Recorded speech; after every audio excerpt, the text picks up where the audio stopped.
Hola amigas, amigos, pues lo que le tengo que informar, fíjese, hay tantos temas, de veras.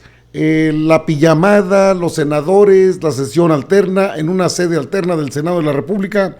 Y sin embargo, Guadalupe Tadei Zavala hoy citó a los medios de comunicación una conferencia de prensa, la primera que ofrece como consejera presidenta del Instituto Nacional Electoral. Ahí habló de por qué se baja el sueldo. No tendrá seguro de gastos médicos mayores, ni tampoco el seguro de separación individualizada. Mantiene algunas prestaciones que da el INE, nada fuera de lo normal, pero bueno, le lanzaron a los medios, obviamente Dania Rabel, está también Claudia Zavala, está Uki Vespadas, el otro Jorge Rivero, creo que se apellida, son los que quedan de aquel INE de Lorenzo Córdoba, de Ciro Murayama y de Edmundo Jacobo Molina. ¿Cuál es el malestar? Aquí se lo comento. El problema es que una vez, y lo dijo en su conferencia de prensa Tadei, la consejera Tadei, una vez que determinó a título personal, pues los otros consejeros también analizan la posibilidad de bajarse el sueldo. Pues ese es un jaloneo que hay, que existe dentro del Instituto Nacional Electoral.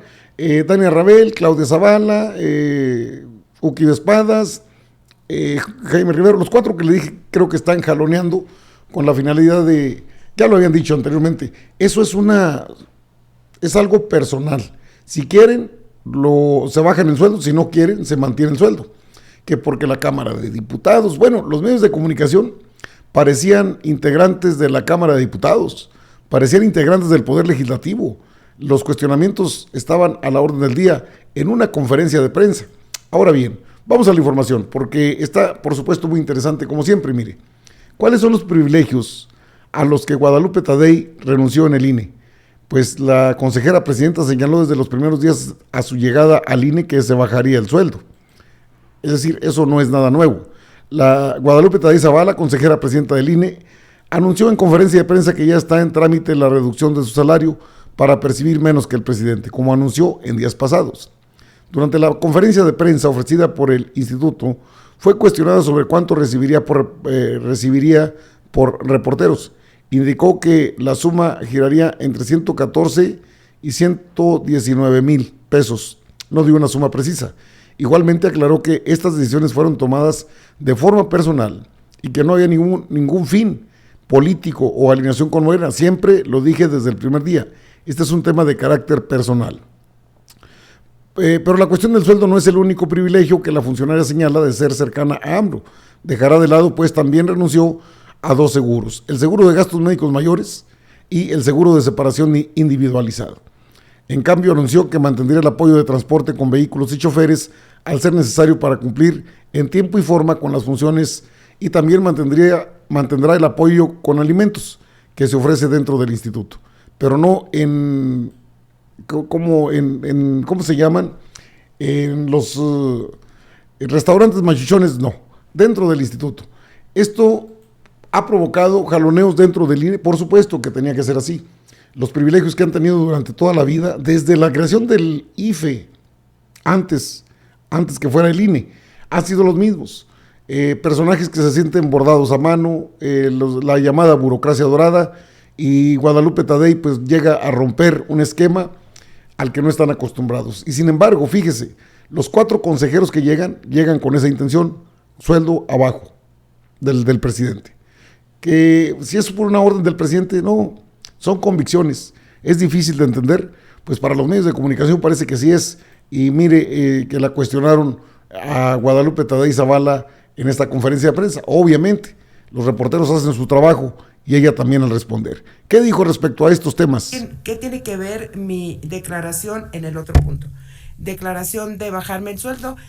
Fíjate que hay unos trámites administrativos que se están realizando porque hay una renuncia que se tiene que hacer de manera voluntaria y en un escrito específico, que para eso tienes que cubrir todos los requisitos administrativos, jurídicos, y no caer en ningún bache incorrecto jurídicamente hablando. Y en ese trámite no he recibido ni una parte del sueldo porque está en trámite eso, pero sí está por debajo del presidente. ¿Sabes si sus colegas van a sumarse a esta posición? Mira, es algo que están analizando, siempre lo dije desde el primer día, este es un tema de carácter personal. Nosotros llegamos aquí en lo personal, acepto que llegamos al instituto y todo el equipo de trabajo que llegue con uno, llegamos con una constitución, con una ley vigente, esa hay que respetarla. Para mí no es nada nuevo porque la vengo respetando desde el momento en que se emitió. En mis trabajos anteriores eso ya existía, no es para mí ningún esfuerzo adicional.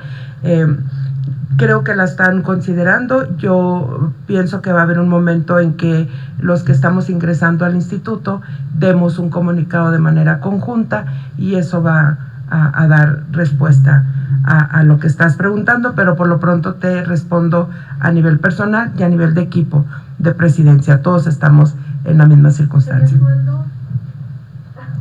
Dos, ya una, ¿verdad? Adelante. Gracias. Vamos a avanzar ahora con Janet López Ponce, de Milenio.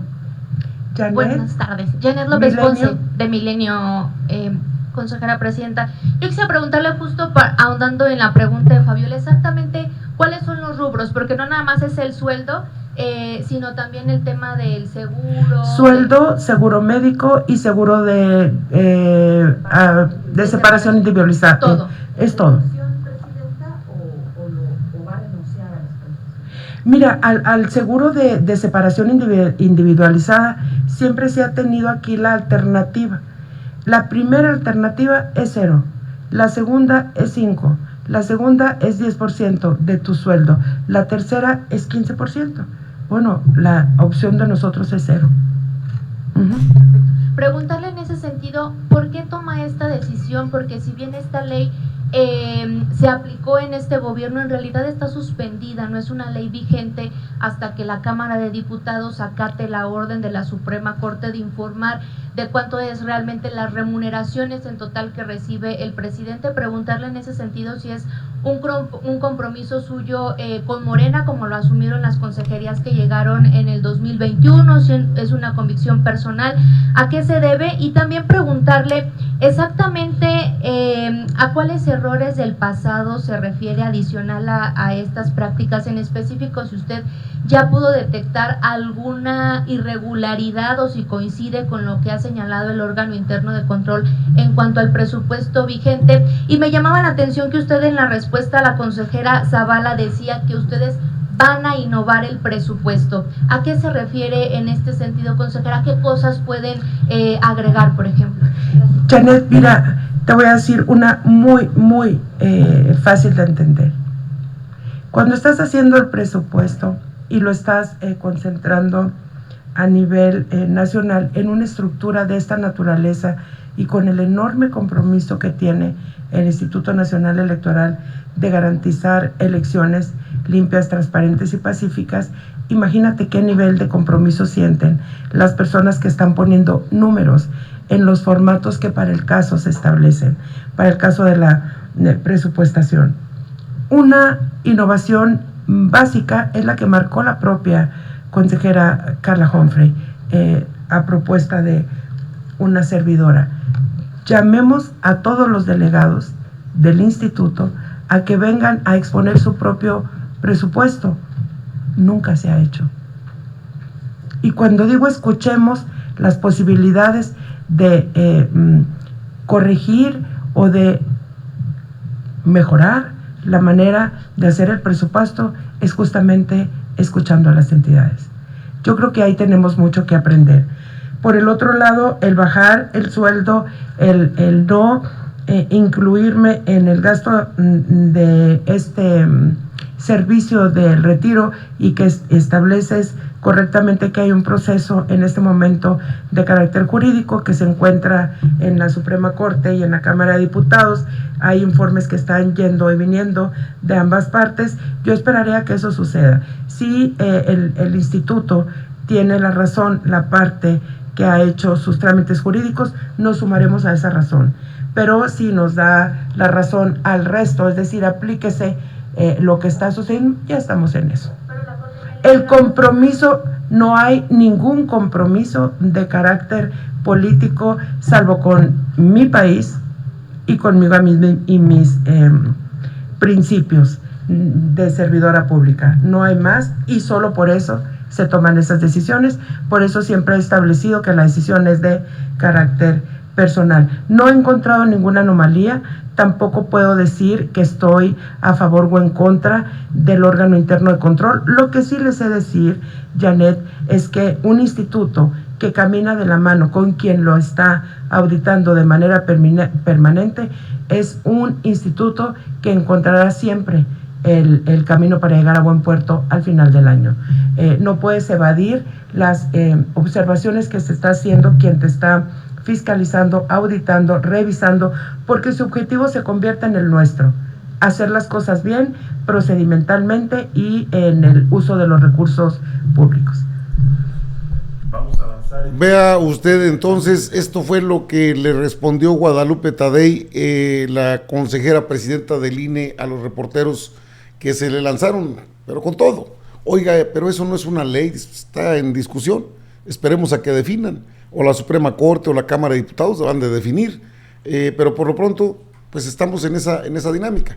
Les ha dolido mucho que el presupuesto del 2024, que se va a generar por parte del INE, pues no tenga los gastos de antaño, que no se sobreexponga el presupuesto, es decir, que no se pida por pedir con los llamados colchones acomodaticios que luego suelen ser para los fideicomisos.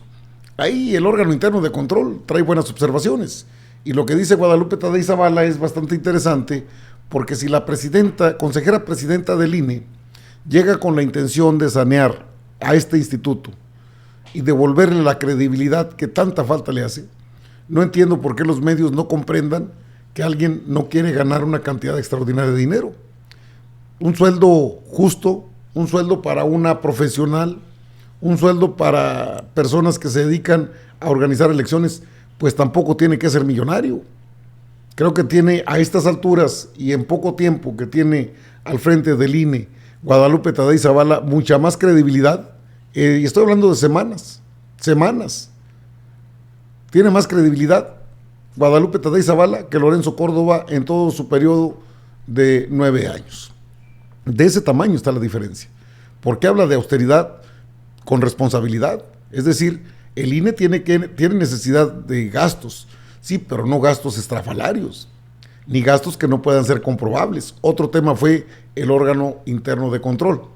Aquel mismo organismo interno de control al que Edmundo Jacobo Molina le habría señalado algunas cosas de carácter personal al Contralor, que lo llevó a la postre a renunciar al INE, porque no se iba a ir. El secretario ejecutivo, o el don Porfirito, como luego le llaman en la política, no se iba a ir.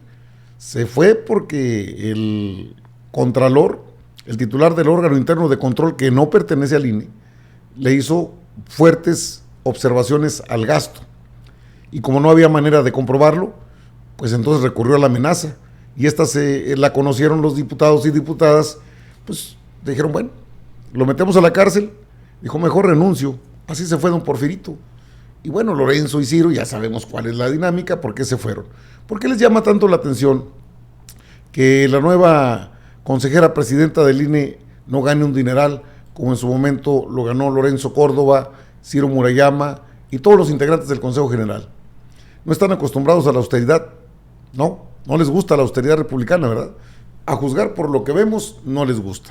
Van a aguantar, porque esa es la nueva línea de la consejera presidenta y de todo su equipo.